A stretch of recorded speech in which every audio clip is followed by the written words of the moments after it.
मेडिक्लेममध्ये बऱ्याच वेळेला प्रश्न पडतो, ब्लॅकलिस्टेड हॉस्पिटल म्हणजे काय?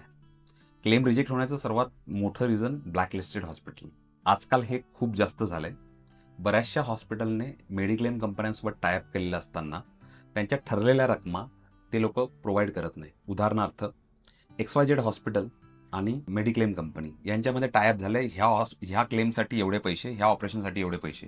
हे ठरलेलं असताना सुद्धा जर सपोज दिलेल्या ठरलेल्या रकमेपेक्षा जास्तीचा क्लेम जर समजा हॉस्पिटलने क्लेम केलाय, तर ते हॉस्पिटल सातत्याने अशाच प्रकारची वाढीव अमाउंट जर देत असेल, तर ते मेडिक्लेम कंपनीकडनं ते हॉस्पिटल ब्लॅकलिस्ट होतं. एक म्हणजे ठरलेल्या रकमेनुसार जर क्लेम आला नाही तर, आणि दुसरी गोष्ट म्हणजे अनवॉन्टेड ज्या गोष्टींची गरज नाहीये, अशा गोष्टींचे बिल्स लावणं, गरज नसताना पेशंट ॲडमिट करणं, अशा गोष्टींमुळे ते हॉस्पिटल ब्लॅकलिस्ट होतात. तर मेडिक्लेम घेण्यापूर्वी मी तुम्हाला रिक्वेस्ट करेल की ब्लॅकलिस्टेड हॉस्पिटलची लिस्ट त्या मेडिक्लेम कंपनीच्या वेबसाईटवर तुम्हाला मिळेल. ती लिस्ट पहिले बघून घ्या आणि मग तुम्ही कंपनी चूज करा. अशाच माहितीपूर्ण व्हिडिओसाठी मला फॉलो करा.